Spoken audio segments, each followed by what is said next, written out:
మీరు వెళ్ళేసరికి 2 గ్లాసుల పద్ధతి ఉంది. దాన్ని అరికట్టడానికి మీరు ఏమైనా చేశారా?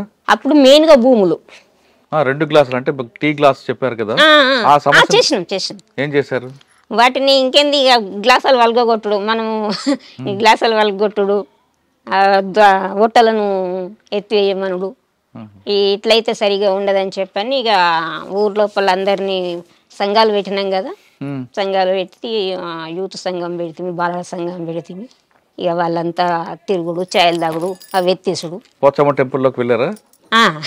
పోచమ్మ టెంపుల్కు ఇక ఇప్పుడు పోవుడు ఇక అప్పుడే ఇక అన్నీ ఇక మొత్తం లోపలికి ఇక సొచ్చుకపోడు. కులం అంటే ఊకుండం, మతం అంటే ఊకుండం అనేది ఇక అందరినీ మళ్ళీ కులాలలో అందరినీ కలిపి సంఘం పెడితే ఇక అందరినీ కలిపి తినిపించుడు, బయటకు వాళ్ళకపోవడు, ఇట్లా ఉండే అన్నట్టు. అది మారింది. ఊర్లోకి మీరు అడవిలోకి వెళ్ళిన తర్వాత ప్రజలకు ఏం చేశారు అప్పుడు? ఎందుకంటే భూస్వామ్య వ్యవస్థ ఎక్కువ ఉండేది అప్పుడు భూములను జెండాలు వాతిపించేది. భూములను జెండాలు వాతిపించి ఆ భూములు ఎంత ఉన్నదనేది ఒడ్డోళ్ళని కానీ మాలలను కానీ ఊర్లే లేని వాళ్ళని కానీ అందరినీ తీసి వాళ్ళకు మనిషికి ఎంత భూమి పెట్టిపిస్తే ఆ భూమిని ఎందుకు పెట్టిపించిండ్రు, ఎందుకు దున్నిపించిండ్రు, అందరిని కమాండ్గా దున్నిపించేటోళ్ళం అన్నట్టు. మొత్తం ఊరందరు కలిసి దున్నుకోవాలి. దాన్ని దున్నుకుంటే పోలీసు వాళ్ళు వచ్చి దాన్ని అడ్డుకునేది. లోపలికి వెళ్ళిన తర్వాత పోలీసు వాళ్ళకి మీకు ఎదురుపడిన తర్వాత ఎదురు కాల్పులు జరిగాయి ఎప్పుడైనా? తర్వాత జరిగినాయి, అప్పుడు జరగలేదు. అప్పుడు ఏమైందంటే ఇక నేను మా సీఓకు ఆరోగ్యం బాగలేక హాస్పిటల్కు చూయించుకుంటానని పోయిన తర్వాత వాళ్ళని అరెస్ట్ చేసిండ్రు. నేను ఒక కాడైనా, ఆయన ఒక కాడ అయినరు, వాళ్ళు ఒక కాడ అయినారు. నేను అరెస్ట్ కాలే, నేను ఒక ఇంట్లో ఉన్నా, వాళ్ళు బయటకు వెళ్ళిన వాళ్ళు అరెస్ట్ అయినరు. అప్పుడు ఏరియా మొత్తం ఇక మిలిటెంట్లనంటే ఇక ఏమీ లేకుండా చేసిండ్రు, ఇక పార్టీ లేకుండా చేసిండ్రు. ఇక అప్పుడు బొగ్గ నిర్బంధం, తల దిక్కు వెళ్ళిపోయినరు. కొందరు దండకారణ్యం వెళ్ళిపోయినరు. ఇక నేనే ఉన్నా ఇక అక్కడ, నేనే ఉన్నా, ఇక ఎవ్వలేరు. ఇక అప్పుడు జైలు నేను అక్కడనే ఉండిపోయాను. ఇక అక్కడ కిష్టపేట అని అల్లిపూర్ దగ్గర, జైచల్ దగ్గర ఉంటుంది, అక్కడ ఉండిపోయినా నేను. అయితే ఆయన అరెస్ట్ అయినాక కొన్ని రోజులకు మళ్ళీ జైలు నుంచి కొంతమంది వచ్చారు బయటకు వచ్చిన వాళ్ళు మళ్ళీ మొదలుపెట్టారు. పార్టీ మొదలుపెట్టినాక మళ్ళీ పలాని కాడగా అట్లా ఒక అక్కడి నుంచి వచ్చినామని వాళ్ళు అప్పుడు తీసుకొచ్చారు. ఇక్కడ మెయిన్గా మాసాపురం ఆయన వచ్చిండు. ఆయన వచ్చి తీసుకొచ్చిన తర్వాత నాకు సంవత్సరాలు లేవు. అప్పుడు 16 ఏండ్లే ఉన్నాయి. అప్పుడు నాకు 16 ఏండ్లు ఉన్నాయి. మరి 16 ఏండ్లకు నేను అప్పుడే ఇక దళాలు దండకారణ్యంలో దళముగా ఏర్పాటు చేసి అప్పుడు స్టార్టింగ్ ఇక 18 సంవత్సరాలు పడింది. తీసుకోరాదు పార్టీ, తీసుకోదు కూడా. ఇక నీకు నిర్బంధం పెరిగింది కనుక నువ్వు ఉన్నావు, కానీ ఇది ఉండరాదు, నువ్వు ఇంకా 2 సంవత్సరాలు ఎక్కడన్నా ఉండాలి దళంకు రావాలంటే, లేకపోతే నువ్వు ఇంటికన్నా పోవాలా అని చెప్పి పెట్టిండు.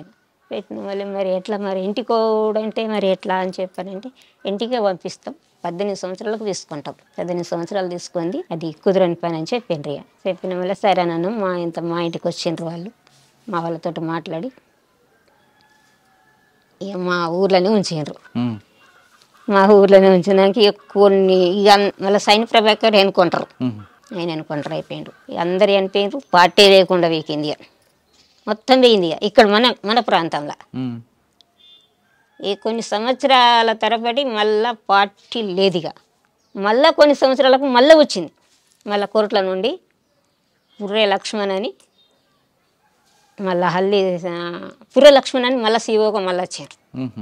మళ్ళీ వచ్చిన తర్వాత మళ్ళీ నేను పార్టీకి కలిసిన. ఇక పార్టీకి కలిసిన కానీ పార్టీలకు పోలేను, కలిసిన పార్టీకి కలిసుడు, ఊర్లో పూట అన్నము సరఫరణ చేసుడు, ఊర్లో బయటకు తీసుకపోవడు, వాళ్ళు పోస్టర్లు వేసుడు, అట్లా కొద్ది రోజులు చేసే సలకాలు పోలీసు వాళ్ళకి తెలిసింది. అంతకంటే ముందు అరెస్ట్ అయినా, ఇంటికి వచ్చిన మళ్ళీ అరెస్ట్ చేసిండ్రు, మళ్ళీ పోయినా అదే పని కన్నది. ఇక దళంకు కలవడం, అరెస్ట్ కావడం, జైలుకు పోవడం, మళ్ళీ రావడం. ఏ జైలుకి వెళ్ళారు? చెంచల్గూడ జైలుకు. జైలు నుంచి రావాలి, మళ్ళీ దళంకు కలాలి. మళ్ళీ దళంకు కలాలి. అలా ఎన్నిసార్లు? అట్లా ఎన్నిసార్లు వేయనో తెలియదు అసలు. నేను మళ్ళా పాటికి పోయేదాకా అదే పని కన్నది. ఇక మళ్ళా లక్ష్మణులు ఇక్కడ కొండపూర్లో ఎన్నుకుంటారు అయినరు. అప్పుడు చింతకింది భూమయ్య అనేటైనా పార్టీకి మంచిగా ఉండే. చింతకింది భూమయ్య నర్సయ్య అనేటైనా పార్టీకి మంచిగా ఉండే. ఆయన ఏం చేసిండంటే ఇదే రోజు మంగళవారం రోజే నాకు గుర్తుకున్నది, ఎల్లమ్మ పండుగ చేసుకుంటున్నాము, కోడి కూర తీసుకొస్తా అని చెప్పని అక్కడ మక్క తోటలోంచి దళంను కలిసి ఆయనతో పోలీసు వాళ్ళని తీసుకొచ్చిండు. అప్పుడు మొత్తం ఆయన చనిపోయిండు, ఇంకొకని చనిపోయిండు. ఎక్కడ? కొండపూర్లో. అప్పుడు అది పోయినాక మళ్ళా కొంతకాలం మళ్ళా గ్యాప్ అయిపోయింది. మళ్ళా గ్యాప్ అయిపోయింది. మళ్ళీ తర్వాత హల్లి శంకర్ అని మళ్ళా దళం గప్పుడు మనకు సాయుధ దళం ఇక్కడ సాయుధ దళం అనేది గప్పుడు మళ్ళీ 7గురితోటి మళ్ళా దళం ఏర్పడి మళ్ళా కొంతకాలంకు మళ్ళీ వచ్చింది. అప్పుడు మీరు పూర్తి స్థాయిలో పనిచేశారా? నేను ఇంటికాడ ఉన్నప్పుడే నేను పార్టీ సభ్యురాలను. నేను ఇంకా చిన్నప్పటి నుంచి పార్టీ దాంట్లోనే ఉన్నా కనుక నేను పార్టీ నాకు సభ్యత్వం ఏ కాలం నాడో ఇచ్చింది. అది నేను పార్టీ సభ్యత్వంలో పనిచేసేదాన్ని. దళం వచ్చినా మనకు మొత్తం అండవార్లోనే ఉండేది, ఇక అట్లా ఉండేది అన్నట్టు. ఇక తర్వాత అల్లి శంకర్ మళ్ళీ వచ్చి మళ్ళీ అప్పుడు సాయుధ దళాలు ఏర్పడినాయి.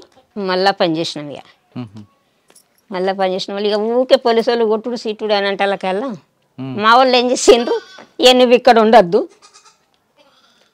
మా పిల్లలు తీసుకుపోయి నువ్వు కోట్లలో ఉండి నువ్వు కోట్లలో చదివించుకుంటా కోట్లలో ఉండి ఈ నిత్యం పోలీసు వాళ్ళే ఈ వద్దని చెప్పని నన్ను బంద్ చేయించిండ్రు. ఇక మా వాళ్ళు బంద్ చేయించి అక్కడే ఉంది, ఇక కోట్లల్లో ఉంది. ఇక కోట్లల్లో ఉన్నాక మళ్ళీ కోట్లకి వెళ్ళాం.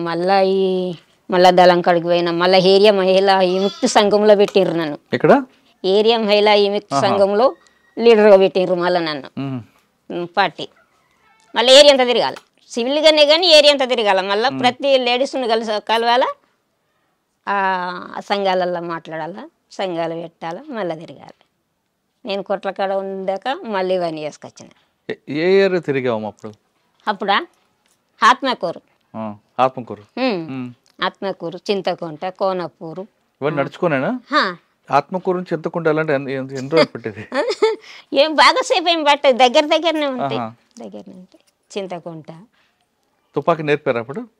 లేదు ఊర్లోనే ఉండి ఏరియా మహిళా విముక్తి సంఘంలో పనిచేసిన. పూర్తి సాగు ఎప్పుడు వెళ్ళారు మీరు? 1988లో 98లో పూర్తికాలం పోయినా. పూర్తికాలం ఎక్కడెక్కడ తిరిగారు? అప్పుడు నేను పోయితే అట్ట మళ్ళీ పూర్తికాలం వచ్చిన తర్వాతనే నాకు మల్లాపూర్ మండల గ్రామాల్లో మళ్ళీ మొత్తం సివిల్గా తిరిగేటి ఇచ్చిండ్రు. మళ్ళీ పిఆర్గా మళ్ళీ దళంలా ఉండు కాదు, మళ్ళీ సింగిల్గానే తిరగాల. మల్లాపూర్ ఈ గ్రామాలన్నీ ఇచ్చిండ్రు. సింగిల్గా తిరుగుతున్నప్పుడు ఇబ్బందులు రాదమ్మా నీకు? వస్తాయి కదా, భోజనం దొరకదు, షెల్టర్ ఉండదు, అవన్నీ వస్తాయి. ఇట్లా పొద్దు కట్టప్పుడు ఇంట్లోకి రావాలి, పొద్దు అందాక కంపెనీలలో పోవాలి, ఊర్లోకి వచ్చిన వెంటనే పోలీసు వాళ్ళు రావాలి, పోలీసు వాళ్ళ మధ్య నుంచి తప్పించుకొని పోవాలి, ఊరంతా పోలీసు వాళ్ళు చుట్టుముట్టాలి. ఈ ఊర్లో కూడా ఇట్లా చాలా కంపెనీలకు రావడం, పోలీసు వాళ్ళు రావడం ఇవన్నీ జరుగుతుండే. ఇది ఒకటి చెప్పండి, ఎలా తప్పించుకుంటారు మీరు? నేను అంటే ఒక్కరే ఉంటారు మీరు, ఆయుధం ఉండదు? ఉంటది, ఉండుడే తప్పంచి ఉండుడే. మల్లాపూర్లో ఊరికి వచ్చిన, ఊళ్ళకి వచ్చేటకల్లా మాలగొట్టకు ఇట్లా ఎన్ని గంటలకు అది? ఈ టైమే, ఇంకా కొంత ముందు అనుకో వచ్చిందని చెప్పాను. వల్ల ఎంత మొత్తం మాలగొట్ట కాదు, ఇక మల్లాపురం చుట్టూ మన వాల్గొండ, దమరస్పల్లి అడివంతా పోలీసు వాళ్ళే. నేను మల్లాపురం వచ్చిన బట్టి ఇక కొంతమంది మాకు మంచిగా ఉండి ఏం చేసిండ్రు, ఆయనతో సర్ది ఎత్తిండ్రు, చేతికి కురిపించిండ్రు. సర్ది నెత్తి మీద పెట్టుకున్న సర్ది గుల్ల చేతిలో కురిపి పట్టుకున్నా, అల్లంలోకెళ్ళి బయటపడి ఏమి కాలేదు. తప్పంచి ఎప్పుడు కాల్చడం ప్రారంభించారు మీరు? నేను పార్టీలకు పోయిన తర్వాత నేర్పించారా? ఎవరి మీద కాల్చారా? కాల్చుడు అంటే ఏమి లేదు, ఫైరింగ్లలో ఫైరింగ్ చేస్తాం కానీ వట్టి ఎందుకు కాల్చుతాం. కానీ తుపాకులు కాల్చడం అని అంటే గది ఎయిర్ గన్ బట్టే ఫైరింగ్ నేర్చుకుంటాం కదా. తుపాకీ బట్టి డ్రిల్ అంటే నాకు అర్థం కాదు కానీ ఎయిర్ గన్ లేచిన తర్వాత వ్యాయామం చేయడం అవన్నీ ఉంటాయి. మ్మ్. అవన్నీ ఉంటాయి. నేను పియర్గా కొన్ని రోజులు పనిచేసిన తర్వాత బగ్గ ఫుల్గా నిర్బంధం పెరిగింది. మ్మ్. మళ్ళా పెరిగినాక ఇక అప్పుడు పూర్తిగా అలా దళంలో ఉండి ఇక్కడ మళ్ళీ మహిళా టీం కమాండర్గా చేసిండ్రు నన్ను. మళ్ళీ నాకు ఇద్దరు ముగ్గురు మనుషులను ఇచ్చిండ్రు. మళ్ళీ ఇక్కడ పార్టీలో ఉన్నప్పుడు మీరేమో యాక్షన్ చేశారా? మీరేమైనా యాక్షన్ చేశారా? మల్లపూర్లోనే చేసినాం. ఏం చేశారు?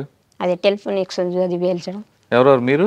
మేము ఇంకా కొంతమంది యూత్ మల్లపూర్ది కానీ భూతిపురం కానీ భూతిపురం కాడ కానీ ఇట్లాంటి